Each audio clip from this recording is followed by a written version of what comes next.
Hi friends, welcome back to my channel Lakshmi Puneeth lifestyle. Friends, ನಾನು ನಿಮ್ಮ Lakshmi Puneeth. Friends ಎಲ್ಲ ಹೇಗಿದ್ದೀರಾ? ನಾನು ಕೂಡ ಚೆನ್ನಾಗಿದ್ದೀನಿ, ನೀವು ಕೂಡ ಚೆನ್ನಾಗಿದ್ದೀರಾ ಅಂತ ಅಂದ್ಕೊಂಡಿದ್ದೀನಿ. ಬನ್ನಿನೇ ಇವತ್ತಿನ ವ್ಲಾಗ್ ನಾನು ಸ್ಟಾರ್ಟ್ ಮಾಡ್ತಾ ಇದ್ದೀನಿ. ಸೊ ಮಾರ್ನಿಂಗು ನಾನು 5:35ಗೆ ಎದ್ದಿದ್ದೆ. ಮತ್ತು ಹಿಂದಿನ ದಿನವೇ ದೋಸೆಗೆ ಎಲ್ಲ ರುಬ್ಬಿ ಇಟ್ಟಿದ್ದೆ. ಸ್ವಲ್ಪ ಉಪ್ಪು ಬಂದುಬಿಟ್ಟಿತ್ತು, ಈ ಬೇಸಿಗೆ ಅಲ್ವಾ, ಸೊ ಹಂಗಾಗಿ ಹಸ್ಬೆಂಡು ಮಾರ್ನಿಂಗೇ 7 ಗಂಟೆ ಟ್ರೈನ್ ಬೆಂಗಳೂರಿಗೆ ಹೋಗಬೇಕಾಯಿತು. ಅದಕ್ಕೋಸ್ಕರ ಬೇಗನೆ ಎದ್ದು ಟಿಫನ್ ಮಾಡ್ತಾಯಿದ್ದೀನಿ. ಚಟ್ನಿ ಮಾಡಿದ್ದೆ, ಹಾಗೆಯೇ ಆಲೂಗಡ್ಡೆ ಪಲ್ಯ ಕೂಡ ಮಾಡಿದ್ದೆ. ಸೊ ಅವರಿಗೋಸ್ಕರ ನಾನು ದೋಸೆನ ಹಾಕ್ತಾಯಿದ್ದೀನಿ. ಫ್ರೆಂಡ್ಸ್, ಯಾರೆಲ್ಲ ಹೊಸದಾಗಿ ನನ್ನ ಚಾನಲ್ನ ನೋಡ್ತಿದ್ದೀರಾ, ದಯವಿಟ್ಟು ನನ್ನ ಚಾನಲ್ನ ಸಬ್ಸ್ಕ್ರೈಬ್ ಮಾಡಿ. ಈಗಲೇ ಸಬ್ಸ್ಕ್ರೈಬ್ ಮಾಡಿ ಅಂತಲೂ ನಾನು ಹೇಳಿಲ್ಲ, ಈ ಪೂರ್ತಿ ವಿಡಿಯೋನ ನೋಡಿ ನಿಮ್ಗೆ ಇಷ್ಟ ಆದರೆ ದಯವಿಟ್ಟು ನನ್ನ ಚಾನಲ್ನ ಸಬ್ಸ್ಕ್ರೈಬ್ ಮಾಡಿ. ಮತ್ತು ವಿಡಿಯೋನ ಸ್ಕಿಪ್ ಮಾಡೋಕ್ಕೆ ಮಾತ್ರ ಹೋಗಬೇಡಿ. ತುಂಬಾ ಯೂಸ್ಫುಲ್ ಅಂತ ಕೆಲವೊಂದು ಟಿಪ್ಸ್ ಕೂಡ ಇರುತ್ತೆ, ಹಾಗೆ ಮ್ಯಾಟರ್ ಕೂಡ ಇರುತ್ತೆ. ಸೊ ಅವರಿಗೆ ದೋಸೆ ಹಾಕ್ತಾಯಿದ್ದೀನಿ, ಹಾಗೆಯೇ ನಾನು ಟಿಫನ್ ಮಾಡ್ಕೊತಾ ಇದ್ದೀನಿ. ಸೊ ಅವ್ರು ಹೋಗೋಷ್ಟೊತ್ತಿಗೆ ನಾನು 3 ಥರ ಚಟ್ನಿ ಮಾಡೋಕ್ಕಾಗಲಿಲ್ಲ. ಆಮೇಲೆ ನಾನು ಕೆಂಪು ಚಟ್ನಿನ ಮಾಡ್ಕೊಂಡಿದ್ದೆ, ಅದನ್ನು ತೋರಿಸ್ತಾ ಇದ್ದೀನಿ. ಸೊ ದೋಸೆ ಅಂತೂ ತುಂಬಾ ಸೂಪರಾಗಿ ಬಂದಿತ್ತು. ಸ್ವಲ್ಪ ಹಿಂದಿನ ದಿನ ನಾವು ಬೇಗನೆ ನೆನೆ ಹಾಕ್ಕೊಂಡ್ರೆ ದೋಸೆ ಕೂಡ ತುಂಬಾ ಚೆನ್ನಾಗಿ ಬರುತ್ತೆ. ದೋಸೆಗೆ ಉದ್ದಿನಬೇಳೆ ಸ್ವಲ್ಪ ಕಮ್ಮಿ ಹಾಕಬೇಕು, ಇಡ್ಲಿಗೆ ಸ್ವಲ್ಪ ಉದ್ದಿನಬೇಳೆ ಜಾಸ್ತಿ ಹಾಕಬೇಕು. ಜಾಸ್ತಿ ಉದ್ದಿನಬೇಳೆ ಹಾಕಿದರೆ ದೋಸೆಗೆ ಅದು ತುಂಬಾ ಮೆತ್ತಗಾಗುತ್ತೆ, ಕ್ರಿಸ್ಪಿನೆಸ್ಸು ಸ್ವಲ್ಪ ಕಮ್ಮಿ ಆಗುತ್ತೆ. ಹಾಗೆಯೇ ನಾನು ಕೆಂಪು ಚಟ್ನಿ ಕೂಡ ಮಾಡ್ಕೊಂಡಿದ್ದೆ, ತುಂಬಾ ಸಖತ್ತು ಚೆನ್ನಾಗಿತ್ತು, ಟೇಸ್ಟಿಯಾಗಿ. ಸೊ ಕಲರು ನಿಮಗೆ ಜಾಸ್ತಿ ಬಂದಿಲ್ಲ ಅಂತಂದರೆ ಮನೆಯಲ್ಲಿ ಸ್ವಲ್ಪ ಖಾರ ಪುಡಿ ನಾವು ಏನು ಯೂಸ್ ಮಾಡ್ತೀವೋ ಅದನ್ನ ಹಾಕ್ಕೊಂಡ್ರೂ ಕಲರ್ ತುಂಬಾ ಚೆನ್ನಾಗಿ ಬರುತ್ತೆ. ನೋಡಿ ಎಷ್ಟು ಚೆನ್ನಾಗಿದೆ ಕಲರ್ ಕೂಡ, ನೋಡ್ತಾ ಇದ್ರೇ ತಿನ್ನಬೇಕು ಅಂತ ಅನಿಸುತ್ತೆ. ತಿಂದರೂ ಕೂಡ ತುಂಬಾ ಟೇಸ್ಟಿಯಾಗಿತ್ತು. ನಾನು ಕೆಂಪು ಚಟ್ನಿಗೆ ಮೆಣಸಿನ್ಕಾಯಿ, ಬೆಳ್ಳುಳ್ಳಿ, ಜೀರಿಗೆ ಮತ್ತು ಸ್ವಲ್ಪ ಹುಣಸೆಹಣ್ಣು, ಹಾಗೆಯೇ ಸ್ವಲ್ಪ ಉಪ್ಪನ್ನ ಕೂಡ ಹಾಕ್ಕೊಂಡು ರುಬ್ಕೊಂಡಿದ್ದೆ, ನೀರು ಹಾಕ್ಕೊಂಡು. ಸಖತ್ತಾಗಿತ್ತು ಮಾತ್ರ, ಅಷ್ಟು ಚೆನ್ನಾಗಿ ಬಂದಿತ್ತು ದೋಸೆ ಅನ್ನೋದು. ಯಾವಾಗಲೂ ಒಂದೇ ಥರ ದೋಸೆ ತಿಂದು ಬೇಜಾರು ಅನಿಸ್ತಾ ಇರುತ್ತೆ. ಸೊ ಹಂಗಾಗಿ ನಾವು ಈ ರೀತಿ ಡಿಫ್ರೆಂಟಾಗಿ ಮಾಡ್ಕೊಂಡು ತಿಂದಾಗ ಇನ್ನೂ ತಿನ್ನಬೇಕು ಅನಿಸುತ್ತೆ.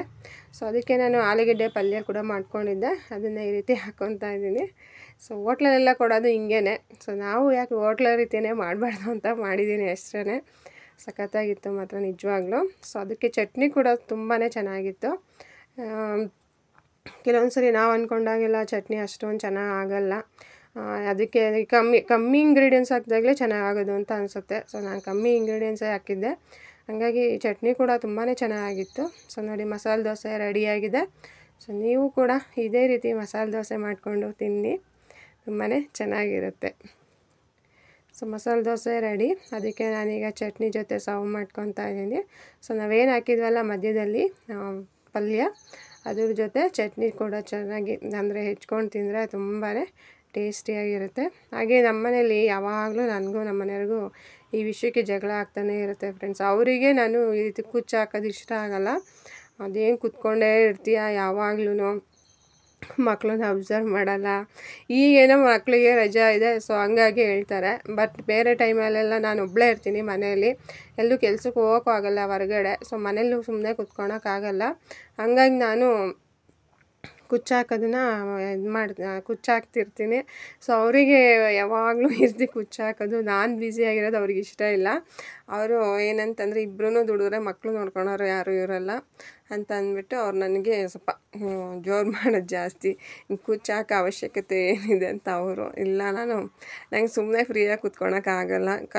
ನಾನು ಕಲ್ತಿದ್ದೀನಿ, ಅದನ್ನು ನಾನು ಸ್ವಲ್ಪ ಉಪಯೋಗಿಸ್ಕೊಬೇಕು ಅನ್ನೋದು ನನ್ನದೊಂದು ಇಂಟೆನ್ಷನ್ ಅಷ್ಟೇ. ದಿನಕ್ಕೇನಿಲ್ಲ ಅಂದರೂ ಎಲ್ಲ ಕೆಲಸ ಮುಗಿಸ್ಕೊಂಡು 2-3 ಕುಚ್ಚನ್ನು ನಾನು ಆರಾಮಾಗಿ ಹಾಕ್ಬೋದು. ನೋಡಿ ಫ್ರೆಂಡ್ಸ್, ಎಷ್ಟು ಚೆನ್ನಾಗಿ ಬಂದಿದೆ. ಈ ಕೆಲಸ ನನ್ನ ಹಸ್ಬೆಂಡಿಗೆ ಇಷ್ಟ ಆಗೋಲ್ಲ. ನೀನು ಸುಮ್ಮನೆ ಯಾಕೆ ಕಷ್ಟಪಡ್ತೀಯ, ಸುಮ್ಮನೆ ಕುತ್ಕೋ ಅಂತ ಹೇಳ್ತಾರೆ. ನಂಗೆ ಸುಮ್ಮನೆ ಕುತ್ಕೊಳಕ್ಕೆ ನನಗಿಷ್ಟ ಆಗೋಲ್ಲ. ಈ ಥರ ನಾವು ಎಕ್ಸ್ಟ್ರಾ ಆ್ಯಕ್ಟಿವಿಟೀಸ್ ಮಾಡುವಾಗ ನಮಗೆ ಆ ಕೆಲಸ ಮುಗ್ದಿಲ್ಲ, ಈ ಕೆಲಸ ಮುಗ್ದಿಲ್ಲ ಅನ್ನೋ ಒಂದು ಇದ್ದಾಗ ನಾವು ಎಲ್ಲ ಕೆಲಸನೂ ಮಾಡ್ಕೊತೀವಿ. ಬರೀ ಮನೆ ಕೆಲಸ ಇದ್ದಾಗ ಅಯ್ಯೋ ಮಾಡಿದ್ರಾಯ್ತು ಬಿಡು, ಆಮೇಲೆ ಮಾಡಿದ್ರಾಯ್ತು ಬಿಡು, ಈಮೇಲೆ ಆ ರೀತಿ ಒಂಥರ ಮೆಂಟಾಲಿಟಿ ಬೆಳೆದ್ಬಿಡುತ್ತೆ. ಸೊ ನಾವು ಯಾವಾಗ್ಲೂ ಬ್ಯುಸಿಯಾಗಿರಬೇಕು. ನಮ್ಮ ಲೈಫ್ ಕೂಡ ಬ್ಯುಸಿಯಾಗಿದ್ದಾಗ ಮಾತ್ರ ನಾವು ಸ್ವಲ್ಪ ಏನಾದರೂ ಮಾಡಬೇಕು ಅನ್ನೋ ಒಂದು ಆಸೆ, ಛಲ ಎಲ್ಲನೂ ಹುಟ್ಟುತ್ತೆ. ಸೊ ಈ ರೀತಿ ನಾನು ಯೋಚನೆ ಮಾಡ್ತೀನಿ, ಅವರು ಆ ರೀತಿ ಯೋಚನೆ ಮಾಡಲ್ಲ. ಸಾಕು ನಾನು ದುಡಿಯೋದು, ನೀನು ಮಕ್ಕಳು ನೋಡ್ಕೊಂಡಿರೋ ಆರಾಮಾಗಿ ಅಂತಾರೆ. ಏನೂ ಮಾಡೋಕ್ಕಾಗಲ್ಲ, ಒಬ್ಬೊಬ್ರದ್ದು ಒಂದೊಂಥರ. ಬಟ್ ನನಗೆ ಇಲ್ಲ, ಈಗ ಸೀಸನ್ ಅಲ್ವಾ, ಮದುವೆ ಸೀಸನ್ನು. ಸೊ ಹಂಗಾಗಿ ಸ್ವಲ್ಪ ಬರ್ತಾಯಿದೆ ಕುಚ್ಚಾಕವೆಲ್ಲ. ನಾನು ಫ್ರೀ ಇದ್ದಾಗ ಬರೋದಿಲ್ಲ ಕುಚ್ಚಾಕವೆಲ್ಲ. ಸ್ವಲ್ಪ ನಾನು ಬ್ಯುಸಿ ಏನಾರು ಇದ್ದಾಗ ಅವು ಬರ್ತಾ ಇರುತ್ತೆ. ಹಂಗೆ ಅಲ್ಲಿದ್ದರೆ ಕಡಲೆ ಇರಲ್ಲ, ಕಡಲೆ ಇದ್ದರೆ ಅಲ್ಲಿರಲ್ಲ. ಬಟ್ ಇದೊಂದು ವಿಚಾರಕ್ಕೆ ಅದೇ ಹಸ್ಬೆಂಡಿಗೆ ಸ್ವಲ್ಪ ಸಿಟ್ಟು. ಯಾವಾಗಲೂ ಕೆಲವೊಂದು ಸರಿ ಎಮರ್ಜೆನ್ಸಿ ಬಂದಾಗಲ ನಾನು ಸ್ವಲ್ಪ ಏನು ಕೆಲಸದ ಒತ್ತಡ ಸ್ವಲ್ಪ ಜಾಸ್ತಿ ಆಗಿಬಿಡುತ್ತೆ. ಅದಕ್ಕೋಸ್ಕರ ಬೈತಿರ್ತಾರೆ, ಆರಾಮಾಗಿರೋದು ಬಿಟ್ಟು ಯಾಕೆ ಬೇಕು ನಿಂಗಿದು ಅಂತ. ಇರ್ಬೋದು, ಬಟ್ ಆ ಒಂದು ಟೈಮಲ್ಲಿ ನನಗೆ ಹಂಗೆ ಅನಿಸ್ಬೋದು ಅಷ್ಟೇ. ಬೇರೆ ಟೈಮಲ್ಲೆಲ್ಲ ಸ್ವಲ್ಪ ಫ್ರೀ ಆದಾಗ ಅಯ್ಯೋ ಇಲ್ವಲ್ಲ ಅಂತಿರ್ತೀನಿ.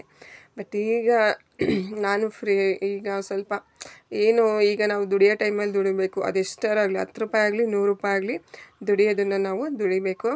ಹಾಗೆಯೇ ರಾತ್ರಿಗೆ ನಾನು ಎಗ್ ಹಾಕ್ಬಿಟ್ಟು ಟೊಮೊಟೊ ಎಗ್ ಗ್ರೇವಿ ಥರ ಮಾಡ್ಕೊಂಡಿದ್ದೆ. ಚಪಾತಿ ಕೂಡ ಮಾಡ್ಕೊಂಡಿದ್ದೆ.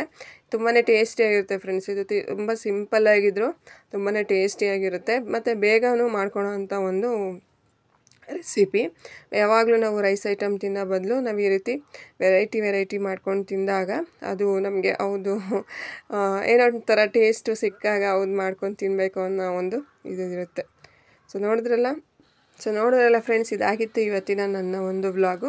ಯಾರೆಲ್ಲ ಹೊಸದಾಗಿ ನೋಡ್ತಿದ್ದೀರ ದಯವಿಟ್ಟು ನನ್ನ ಚಾನಲ್ನ ಸಬ್ಸ್ಕ್ರೈಬ್ ಮಾಡ್ಕೊಳ್ಳಿ, ಹಾಗೆ ಸಪೋರ್ಟ್ ಮಾಡಿ. ಮತ್ತು ನಿಮ್ಮ ಸಪೋರ್ಟ್ ನನಗೆ ತುಂಬಾ ಮುಖ್ಯ. ಹಾಗೆ ಶೇರ್ ಮಾಡಿ ಮತ್ತು ಲೈಕ್ ಮಾಡೋದನ್ನು ಮಾತ್ರ ಮರಿಬೇಡಿ. ಸೊ ನೆಕ್ಸ್ಟ್ ನನ್ನ ವ್ಲಾಗಲ್ಲಿ ನಾನು ಸಿಗ್ತೀನಿ. ಅಲ್ಲಿವರೆಗೂ ಟೇಕ್ ಕೇರ್, ಬಾಯ್.